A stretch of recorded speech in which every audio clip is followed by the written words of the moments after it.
Double tall extra hot soy latte. That's my order. Complicated? I don't think so, but I'll find out today when I become a Starbucks barista. I'm a once-a-dayer at Starbucks. I'm gonna admit it. I feel bad for saying it out loud. At 3 o'clock, it's latte time. Bring it on. Latte time? Sounds like that coffee could hit the spot right now. How often do you go to Starbucks? Coffee is a necessity to make anyone's day flow a little bit smoother. Whether you prefer Starbucks or Pete's, Phil's, or a local cafe, one thing is for sure that you can't go wrong when you order your favorite coffee drink. Or can you? Ordering coffee isn't as simple as it seems. As a customer, you must be knowledgeable in knowing what amendments you can make to a coffee drink. However, you're not the one actually making the coffee. We rely on the barista to be able to correctly remember what we want, write it down, and hope that the information gets passed along properly to the drink maker. Each part of this interaction requires communication. The question is, how much communication? There are many different factors of ordering coffee that impact the fluency of this routine conversation. In the next couple of minutes, I will outline a small study that attempts to measure the fluency of ordering coffee.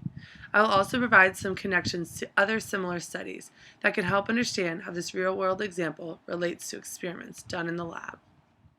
To begin with, I spent some time hanging around a convenient Starbucks location to gain my bearings as I watched people come and go. Then, I began to more carefully watch conversations. I closely monitored interactions between 21 customers and baristas, specifically noting the length of the interaction and how many, if any, clarification questions were asked.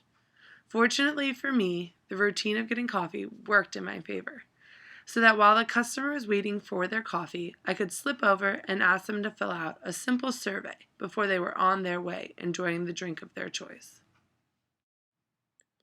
Here is a sample of the survey that was given to the customers with the 3 simple questions about their drink order.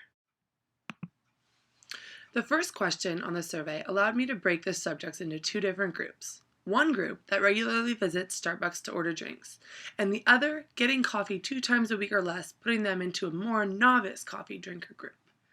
This survey also provided me with the opportunity to factor in the complexity of the drink order to the length of time the interaction took. Looking at these 2 measures, the time of the interaction and the clarification questions asked, I would predict to see the more frequent coffee drinkers have more fluent conversations, specifically meaning shorter interactions with less clarification questions asked. In almost every coffee order, one thing that happened was the barista repeated the order back to the customer in question form. For the sake of this experiment, this was not counted as a question, as it seems to be a typical part of the routine. Compare this to the tanagram tasks done in the lab, where a pair of people engage in a joint activity to try and match their sets of tanagram cards. One crucial piece in this study is the differences in expertise as it relates to common ground. Different variations of the study have been done, but when experts of a specific domain are compared with a novice group, the experts are quicker at explaining a piece of their domain, as well as quicker to pick up on what the other speaker is referring to. Common ground in our coffee drinking example is an important piece to limit discrepancies in the interaction. In most cases, during a routine coffee ordering conversation, the barista will begin by assuming the customer has some knowledge of what they want, a basic level of expertise. Only after the first utterance by the customer will more common ground be built, so the barista can adjust their responses to the customer's actual expertise. This plays a significant role in the length of the interaction. The more common ground and the more expertise the customer has, the more fluent the conversation will be. Additionally, the less clarification questions will be needed. What I found is that this is the truth. In watching real-life interactions at Starbucks, the more frequent the customer is a coffee drinker, the more fluent the interaction is. When routines become regular, they can often be conducted with little or no conversing. When a routine is novel, something you're trying for the first time, it might be difficult to explain to the other person what you want.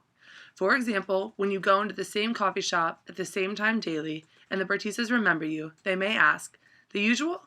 And you can respond with a yes, or even just a nod of the head to get exactly what you want. In contrast, a non-coffee drinker ordering for the first time, or when you switch coffee shops, it's going to take a little more than just a nod to get the drink that you desire.